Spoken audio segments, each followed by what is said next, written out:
तीन प्रकार के कर्म और क्या कर्म माफ होते हैं?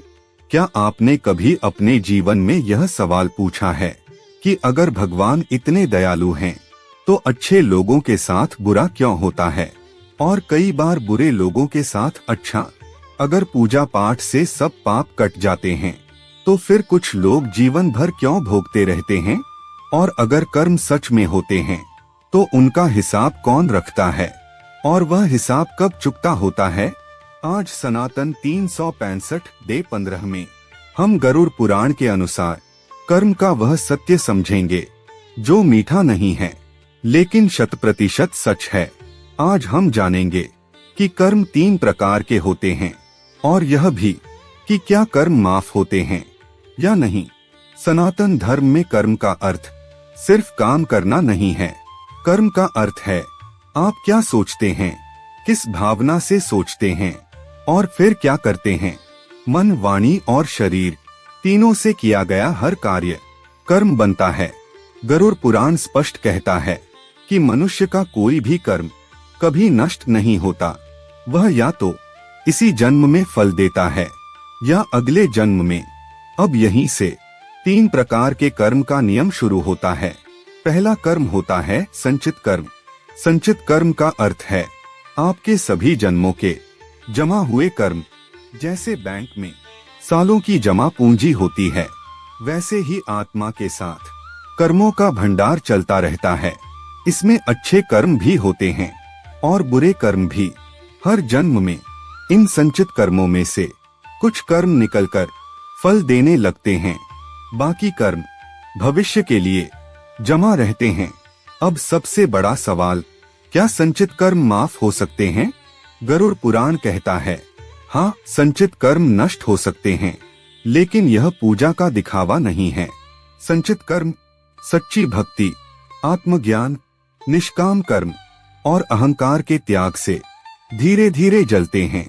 यही कारण है कि कुछ संत जीवन में बहुत हल्के दिखते हैं।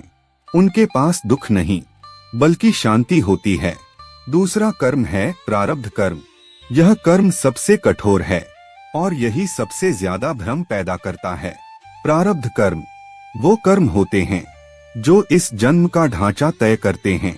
आप किस घर में जन्म लेंगे, आपका शरीर कैसा होगा, आपका स्वास्थ्य, आपकी मुख्य जीवन परिस्थितियाँ, ये सब प्रारब्ध कर्म से तय होते हैं। गरुड़ पुराण साफ शब्दों में कहता है प्रारब्ध कर्म भोगे बिना समाप्त नहीं होते। यही कारण है कि कोई व्यक्ति बहुत अच्छा होते हुए भी संघर्ष करता है और कोई व्यक्ति गलत कर्म करते हुए भी सुख में दिखाई देता है। यह न्याय की कमी नहीं है, यह कर्म का क्रम है। अब एक बहुत बड़ा भ्रम तोड़ते हैं। पूजा से प्रारब्ध कर्म नहीं कटते, भक्ति से प्रारब्ध कर्म मिटते नहीं। लेकिन यहाँ गरुड़ पुराना एक गहरा रहस्य बताता है।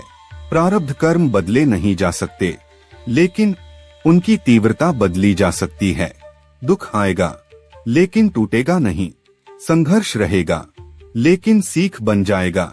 यही कारण है कि भक्त और साधारण व्यक्ति एक ही दुख में अलग अलग प्रतिक्रिया देते हैं। अब तीसरा कर्म है क्रियमाण कर्म। यह सबसे शक्तिशाली कर्म है। क्रियमाण कर्म वो कर्म है जो आप इस समय कर रहे हैं। आप अभी क्या सोच रहे हैं, आप अभी कैसे निर्णय ले रहे हैं, आप अभी कैसे व्यवहार कर रहे हैं।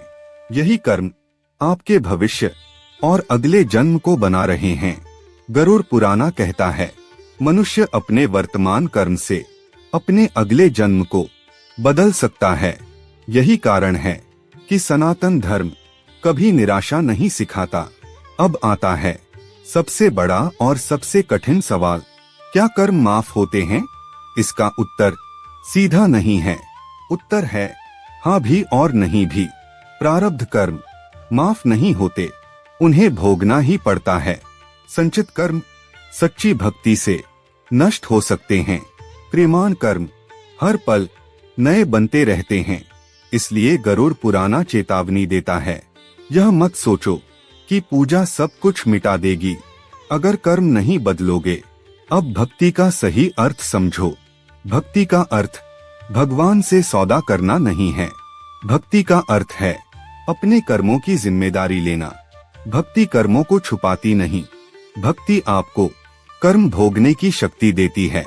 यही कारण है कि सच्चा भक्त कभी भागता नहीं, वह स्वीकार करता है।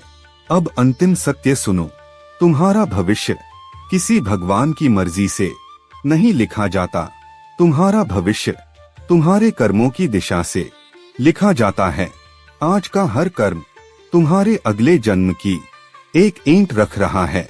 इसलिए अगर जीवन में कुछ गलत चल रहा है तो भगवान से शिकायत मत करो, अपने कर्म को देखो, क्योंकि गरुड़ पुराना का नियम कभी बदलता नहीं। जैसा कर्म वैसा फल। यह था सनातन 365 डे 15। जय सनातन धर्म।